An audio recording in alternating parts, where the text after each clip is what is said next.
What's up, guys? Welcome back to the MLG Winter Exhibition. I'm axeltoss, joined by axslav. What's up, man? Doing pretty good, man. Here you can see we're a little bit of a different scene we got right the now. city behind us. That's right. That's awesome. right. You can people can see exactly where the office is. Normally, we're in the studio. You don't really have that perspective of how high up we are at the MLG studios here in New York City. But sorry about the delays. Our TriCaster kind of blew up. Like half the office is literally in flames right now. So we had to deal with that. But We did. But we're here. We're here. This is more important than running from the fire. Yes, of course. Our dedication to our audience is equal to none. We're willing to die in a bunch of flames. But what are we doing today? What are we doing right now, Mr. Nicholas? So today we're continuing the Winter Exhibition Tournament. Of course, unfortunately, we can't bring out the bracket for you guys, but we're on to semifinals. This is the first semifinal. Today is going to be MarineKing versus Bly. Ooh. Of course, tomorrow will be Thorzane versus Hero, and then on Friday, the two winners will play each other in the grand finals. The winner takes $1,000. Second place, it takes $500. So you could say whoever wins this match today is guaranteed $500. Yeah, of course, the winner here is going to be advancing again to the final. The final, again, the winner gets $1,000. Second place gets $500. So a lot on the line here. That being said, I'm going to go ahead and get into the game. Let's do it. And again, this is like a completely new setup for us, guys. So please, excuse any potential errors. We're going to try to get them fixed as soon as humanly possible. But here we are. In this game number 1 of this best of 5, got to make sure we're on faster. Nick, why are you going to ×2? Come on, man. Top right-hand location, we got the red Terran player, MarineKing. He's pretty good at this game. His opponent in the bottom left-hand location is the blue Zerg player, Bly. And Bly, of course, representing Team Acer. He's one of those guys, my personal favorites in the scene right now. Kind of jumped onto the scene at the Winter Championships, where he played up against Flash, and he actually played a pretty high level of StarCraft 2. You know, he had one of those games where he sent those infestors into his opponent's main base. He waited like 3 to 4 in-game minutes, showing a lot of patience, and ended up taking home victory there. So very impressive performance there from Bly. Ended up losing the series overall, 3-1. But what do you think his chances are against MarineKing here in this best of 5? It's going to be very tough, but I think Bly can do it. You know, there's kind of been this prevailing thought that the non-Korean players couldn't really compete with the top Korean players. We saw that in the MLG Winter Championships. No one took a series off a Korean player. But yesterday, Thorzane proved everyone wrong. He said, you know what, I'm going to go ahead, I'm going to beat a world-class Korean player. He took out Creator in an amazing series, 3-2. Check out those VODs. They're all up at youtube.com/official. Oh, the YouTube plug. Yep. Well played, Mr. Axlav. Yeah. Well played. But you know, that's something Thorzane could accomplish, and I think Bly can be very, very, very good as well. Because the one thing that that Bly has done before is that Bly has he's taken a map off of Flash, right? And while MarineKing is a very, very good Terran player, I have to say, judging by recent results, Flash has looked a little bit stronger. And if Bly can take a map from Flash, and in that 4th game of their series at the Winter Championships, Bly actually put up a very good fight in game number 4 as well. I think he can potentially take out MarineKing. And if you think about it stylistically as well. Yeah. I mean, we're talking about, sorry to cut you off, but we're talking about, you know, a history in the winter season where we've only seen one foreigner take out a Korean. And this is another one of the situations where it's foreigner versus Korean as far as Bly versus MarineKing. And, you know, the only time it happened was actually yesterday. We saw Thorzane with the victory. That's right, and that was a really impressive victory. Thorzane's such a strong player. Stylistically, one thing that gave Thorzane the edge against these top Korean players is he plays a unique style. Very, very patient, very, very turtly, loves to play for that late game. And Bly, while he doesn't share Thorzane's style, he shares the idea of having a very unique style as opposed to the standard Korean way of playing it. And I think that could be a key to beating these top Koreans, is playing a style they're not familiar with. When they play the ladder, when they play their in-house practice. Oh, nice little pick-off there. Actually got one STV, I believe. Blow for blow there. Yeah. Workers killed, 1 apiece. That was first blood for, I'm not sure who. Why is there a difference in one? I'm confused. Explain that to me, Nicholas. Why does it say 57, 56? It was a canceled building. So both of them canceled stuff? Yes. Ah. Well played. Alright. So, looking at these openings, Bly not taking a gas just yet. I'm minorly surprised about that, considering he's not afraid to get an early gas and really start cranking out the tech, maybe earlier than most players would. Meanwhile, MarineKing adding on 2 gases into his main base. He's got 2 barracks on the field, so pretty standard, pretty safe play here. Again, going for that very fast expansion. You might try to put a bunker down here on the low ground. You might do some sort of faster factory, get that Widow Mine out. Widow Mines in TVZ are becoming pretty important as far as early safety against scary Zerg stuff. So, I feel like that can be a possibility here from MarineKing. But meanwhile, Bly just doing standard stuff. Both these guys playing pretty standard so far. Nothing too crazy going on.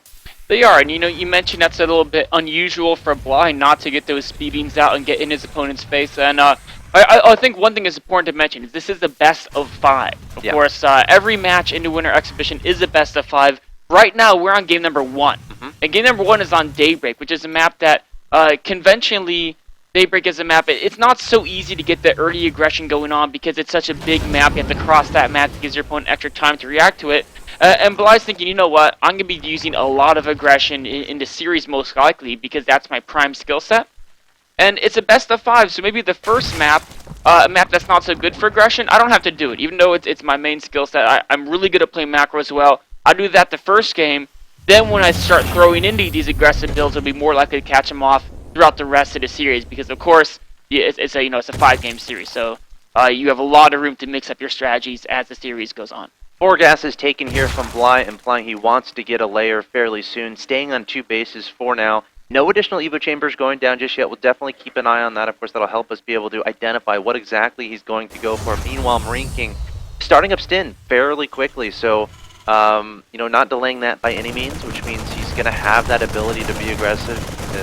Pretty rare to see a Terran player be aggressive without Stin. So, making sure to prioritize that. Overlord coming forward here from Bly. He's going to scout that.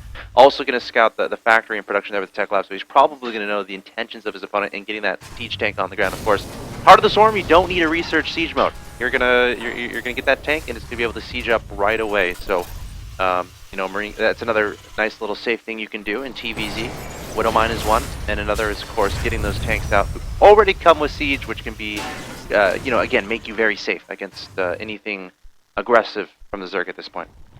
And, it's an interesting point because as easy as it is to get those siege tanks out in Heart of the Storm, we actually haven't seen so many Terrans utilizing them. Most prefer to go straight for those Widow Mines. But MarineKing, knowing Bly, has shown a desire to use early aggressive options. He's going for the siege tanks first. Will he add in more Widow Mines as the game goes on, or will he just play a more Wings of Liberty style? Because there's nothing inherently wrong with siege tanks in Heart of the Storm. Yes, when Zerg gets Hive-Tech, Vipers do very well against them, but that's a Hive-Tech unit that won't come out for a while, so you still have a lot of time in the game to play around the siege tanks and get a lot of value from them. Already a third command center on the ground here from MarineKing. Definitely playing the style that, we're going to be expecting from him. He's the Korean player in this matchup. He wants the game to go later, so he's really going to set up that economy, get that macro going, get as many units out on the field. He feels like he can exceed in the later game versus Bly, so not too surprising at all to see that. Also starting with his upgrades. He got 1-1 out of the engineering bay, a drop heading to the 3rd base. Keep in mind his Ignite Afterburners, the Queen is there trying to deal with this. Roach is here as well, so Bly should be able to deal with this without too much trouble whatsoever. And yeah, the medevac going to be floating away. Nice defense there from Bly. Talking about roaches, that's another kind of interesting choice there. Yeah. We've seen a couple Zergs utilize the Roach Hydra composition or even just roaches against Terran, but primarily it's for early aggressive speed roach busts. Bly looks to be actually just cranking out drones right now, so it's unclear if he'll put on aggression or not. In the MLG Winter Championships, most of the top Korean Zergs still like to use that speed lean, speed baleen mutilus combination against the bio play of Terran. But Bly's saying, you know what, I'm going to mix things up against some MarineKing, get a ton of practice against some more conventional Zerg play. So using a different type of unit mixture can really throw him off. Got some roaches marching across the map. Of course, Bly knows exactly what's going on. He had an Overlord dropping creep at his opponent's 3rd base and saw MarineKing moving that command center over, so he's going to try to be at least a little bit aggressive in trying to keep this from going down. MarineKing's response, what is it going to be? We got some Marines, Marauders, and tanks on the high ground here, slowly but surely leapfrogging down to that 3rd base. Definitely wants to keep that safe, but the goal here for Bly is to delay this expansion as long as possible. Look at that, even burrowing a Roach. MarineKing should notice this. There's the scan, going to take care of that. Going to drop command center immediately, because the longer you delay this, the longer you're going to be able to prevent these mules from dropping on top of these minerals as we see them go down there from MarineKing. So Bly doing a great job there, delaying that as long as he did. Imagine if that, was dropped 30 seconds sooner. You might not think that's a lot, but it's actually, a pretty large amount of time considering the context of this game. It does. I mean, it definitely adds up. MarineKing also has, more SCVs than you can really utilize on 2 bases, so he wants to get that Yep. third base mining up as soon as possible. And like you said, the more you slow that down, the more mules have to go into main and natural, and those will mine out faster. Taking out that missile turret, that's a nice move, because now he can use Burrow on these few roaches, and yes, MarineKing can scan and clean it up, but... scan for 2 roaches? Yeah, I'll take that trade on the stock market any day. I'm sure Bly's happy with that, of course. Meanwhile, it's keeping MarineKing back onto the defensive. But what Bly needs to do is he needs to get Vipers out before MarineKing can build up a big army. Because as the armies scale up, as MarineKing's production really kicks in, once he gets a bunch of Marines and a bunch of siege tanks, Roach Hydra can't beat it anymore. Stat for stat, the Terran army is going to be stronger. But what Bly can use early on is the fact he can outproduce MarineKing via the larva mechanic. But then later on, he's got to get those Vipers into play. And MarineKing, he's looking for this drop here. If this does some serious damage, he could even potentially slow down that Viper transition. The layer just now morphing into a hive, and the timing of this medevac is good enough where it could theoretically potentially take down the hive and force Bly to start over from the beginning as far as hatchery to layer to hive evolution is concerned. The medevac's going to be jetting there into the main base. Bly not react. Yes, he is going to be reacting with those hydras, pulling them back to deal with this. And great reaction time here from Bly. Definitely watching that mini-map, making sure he knows exactly where these potential drops are. But behind this, MarineKing going to be setting up his 4th base, sending his Marines, Marauders, and tanks across the map. So while the medevac drop essentially, didn't go so well, it gave him that time. It forced Bly to be distracted at least a little bit. It forced Bly to pull some of his army back, which is enabling MarineKing to push out across the map here, take down some overlords, potentially take this base here at the 4th base, and of course clear up some creep, and even scare Bly a little bit with this pretty scary looking flush. Talking about clearing up creep, but look at Bly's creep spread. That is such an intense creep spread, and that's a very important part of playing Zerg. If he can slow MarineKing's push down to the point where the Vipers have a chance to consume a couple of his buildings, get that energy so he can utilize those blinding clouds, he can definitely stop MarineKing's push. But if MarineKing can force an engagement before the Vipers get their energy high enough to really counteract the siege tank abilities, then that's where MarineKing's going to shine. He's pushing it now. The Vipers have got to get into position. So many units here, got a lot of tanks in the back, looking for those Vipers, looking for those blinding clouds on top of these tanks and on top of these Marines and Marauders. Bly biding his time. He is essentially maxed, but doesn't want to engage just yet. He needs those Vipers to start coming in here and placing down those blinding clouds, but I don't see them anywhere right now. Bly still just being very, very patient. Ultra's carrying about 70% of the way down. Bly looks like he wants to go for a blinding cloud going down on top of the tanks and the Marines and Marauders, but is it enough? MarineKing looks like he might end up trying to close that supply gap, but Bly resupplying immediately with 20 wings and 13 roaches in that production, but still unable to shut down this push here from MarineKing. 2 great blinding clouds neutralized the siege tanks and MarineKing in that battle, but there weren't any additional blinding clouds to deal with the bio. Bly still, though, he's remaxing very fast. All the roaches in production. If he can buy enough time to get those out in the field, MarineKing's bio army is very thinned out. The Broodling's tanking. Another Viper runs in, but it gets gunned down immediately. Blinding cloud on 3 siege tanks at once, and Bly trying to pick him up. Trying to get out of there with the medevacs. The speed boost is worn off. The Hydras have to speed up. That medevac has 2 tanks inside of it, 20 HP, but it looks like it might get away. Bly is going to try to counterattack here. MarineKing reinforcing with a lot of Marines and Marauders. You keep in mind, they do have 2-2 compared to the 2-2 of his opponents, so fairly even in that regard. Bly continuing to search for it. He's up 169 to 132, trying to shut down MarineKing, trying to deny this 4th base. At the very least, MarineKing trying to drop those tanks, get that damage done, but he doesn't have enough. Bly surging across the map here, 11 roaches in production, denying this 4th base. He needs to secure his own 4th. Behind this, he might even decide to try to head on into that 3rd base and get some damage done there, but great pickoff of that, or great denial of that additional expansion there from Bly. Amazing play by Bly there, so a convincing win there, but MarineKing's not done. Now he has them. Bly has no Vipers. The Roaches, though, a few flanking, massive reinforcements coming in from Bly. MarineKing has to retreat. He's got a couple of siege tanks up on the high ground. That was almost a little bit of a trap there. Those Roaches tried to close the distance. They would have been blown to pieces, but Bly too smart for that. Bly's also working on an Ultralisk transition, and while he doesn't have any melee upgrades for those Ultralisk quite yet, even without them, he has all the armor upgrades ready, and they still do massive damage, of course, in Heart of the Swarm. Their claws have been upgraded, so they do full damage to light units as well as armored, much more effective against Marines. MarineKing's really going to have to find a way to reestablish his 4th and macro his army back up. Tanks trying to siege up to deal with this as Roaches deciding to engage here. Plenty of medevacs above trying to heal up those Marines, but Bly trying to press this engagement, trying to get up close and personal with those Roaches, taking down a lot of Marines, taking down a tank, but here come the reinforcements from MarineKing. Got a tank about 7 or 8 Marines and a Marauder, and that's going to be enough to shove Bly away, but Bly has that supply advantage.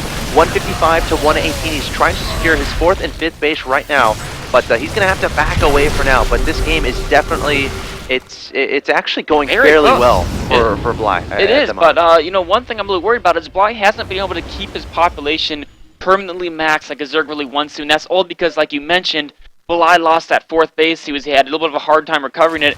Now MarineKing's back on the harassing front. MarineKing, what he's trying to do is he's trying to keep Bly busy because MarineKing needs to get his 4th base up. As soon as that 4th base from MarineKing goes up, massive mule bombs can put him right back in this game. You can see his supply is only 30 below Bly's, and Bly, he hasn't been repopulating his Vipers. Still just pure Roach Hydra, and as MarineKing hits 160 food, without Vipers, I don't know if Bly can break that central position. I feel like once he gets these additional bases up, once he saturates those gases and gets those drones over there, he's probably going to have enough resources to start going into that. But look, he does have 4 full energy Vipers here. Where did those come from? We didn't spot before, so that's definitely going to help him in the defense of this push here from MarineKing. But MarineKing pressing forward here with a lot of tanks. Marines and Marauders got a lone Viking up in the air. Plenty of medevacs above to heal. Bly turning around trying to engage this. MarineKing is pretty deep onto creep. He's going to try to kite away, but the Viper's coming forward. There's the blinding cloud onto the Bio Army and onto the tanks, rendering the tanks absolutely useless. Bly retaining his supply advantage, 167 to 142. The Baneling's coming forward as well, trying to get those detonations onto the Marines. And Bly doing a great job here, shutting down this push from MarineKing. Amazing trades by Bly there, of course. Not quite enough units there to push onto the 4th, but a nice counterattack here cleans up a lot of the stuff that MarineKing stirred. MarineKing is going to reestablish that, but the damage is done. He's not mining up the 3rd base. There goes the SUV train getting back there. MarineKing still has a lot of medevacs, and that's his key power in this game, because as his economy has been declining, now he's mining off pretty much solely the 3rd and 4th bases. He doesn't have to replenish those very expensive medevacs, but Bly, great tech transition into the Ultralists, of course. MarineKing going very tank heavy. Ultralists are great against tanks. MarineKing's going to need to have a massive amount of Marauders. Blinding cloud too, onto the tanks.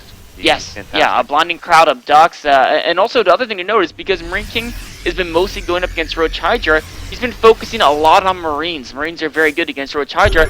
Only 2 Marauders at a time being produced. And in Wings of Liberty, Marines can actually do okay against Ultras. In Heart of the Swarm, not so much. Although MarineKing stutter step, who knows, maybe he can make it work. All the tanks are clumped. A single blinding crowd could take out all 4 of those. MarineKing's trying to take down these Banelings runs upon a Bly. It looks like he wants to go for it. The Viper coming forward, putting down those blinding clouds onto the tanks and the Marines and Marauders. You said it before, they are clumped up indeed. They're going to try to unsiege and back away, but Bly charging forward here with the Ultras, Roaches, and Banelings. MarineKing has so much, though, so many Marines in this composition, and Bly's army is just going to melt away. Wow, MarineKing with the great upgrades there. Oh, no. I thought the Marines would be toast, but there's so many. The stutter step was good there. Even with the tanks being neutralized, the Marines were too much. Bly's going to lose that 4th base most likely. Wow. That's going to put it 4 bases to 4 bases. A nice counterattack with the Zerglings there, but MarineKing is all over it. Actually not even losing too many SCVs there. Of course, the Mules, he can afford some losses. Bly's regretting not having that Baning speed, as the Banings have had a hard time connecting in some of these engagements. Now, Baning speed is finishing up. 14 Banings are en route, but if he loses that top left base, I don't think it'll matter because he needs that base for his income. He won't be able to reproduce. There's so many drones there, Jimmy. He does have burrow, but it only takes a scan. It looks like Bly's going to try to engage her, coming in with the Lings and the Ultras, trying to shove MarineKing away. Ultras trying to get their damage done, but MarineKing's bio is so strong at this point in time. Has those medevacs above, healing him up. They are 3-3 as well, but Bly bringing forward the Banelings, Roaches, and Hydras to help the cause. Meanwhile, we got a flank attack here from MarineKing. Here are his reinforcements. The supply is essentially even, but MarineKing again, he is 4 bases behind this. Bly is limited to 3. I think he's only mining even like half of 2. But I think MarineKing is definitely in a great position. Bly trying to shut him down right here, right now. The Banelings again trying to get those connections. The tank going down. Decent detonations into the Bio Army, and hold on a second. Bly looks like he might barely clean this up. He might push MarineKing back for now, but if MarineKing can keep those medevacs alive, remember, he has so many mules being dropped at that 4th base. The production tab says it all. So many value units being cranked out every cycle, where Bly is only building a few Roaches, mostly long distance mining. Another little push out by MarineKing. This is almost turning into like a parade type push where they just march across the map, each single wave going, trying to keep the pressure on Bly, because MarineKing wants to force Bly to spend all his money on building units. He doesn't want to let Bly feel comfortable enough to build another hatchery. That's what he has to do. I feel like that's his game plan. All right, I just killed his 4th and 5th base. I know that he desperately needed those, considering all these drones are long distance mining. The natural is essentially dried out.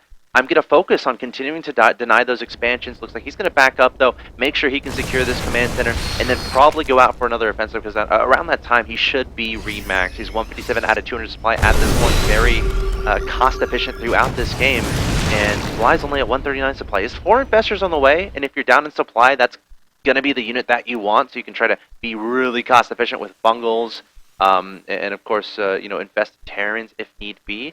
So, MarineKing probably wants to hit before those get out, or he can just try to overwhelm his opponent, have nice splits on his bio army, and essentially just render the infestors useless in that manner.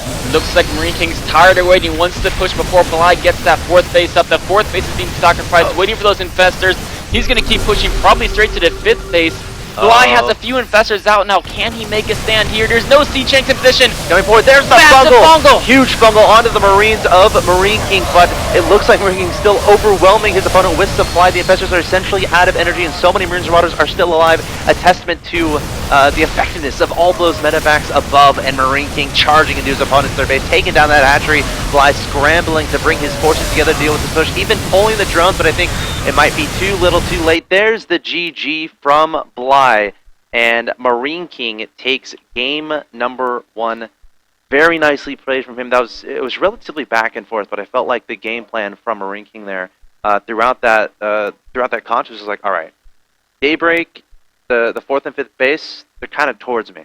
I'm going to take advantage of that middle attack path, set up my siege tanks nicely, have a nice place to fall back into so that the Zerg is not swarming around me, and then just focus on denying these additional bases. Yeah, definitely that push from MarineKing was really great, and it was very important that he was able to get that 4th base up to fuel the economy, to get that push going all the way through Bly's bases. Bly really denied that 4th once, and he almost denied that 2nd time, but MarineKing was able to establish that. And then, of course, he macroed up amazingly while Bly was still trying to get his 4th and 5th set up. Alright guys, you're watching the Winter Exhibition, a best of 5 between Bly and MarineKing. The winner of this best of 5 will advance to the finals, which will be played on Friday, to face the winner of Hero and Thorazine, which will happen tomorrow. Guys, this is axeltoss and axslav bringing you coverage. We're going to go to a quick break, and we'll be back with Game 2 in just a bit.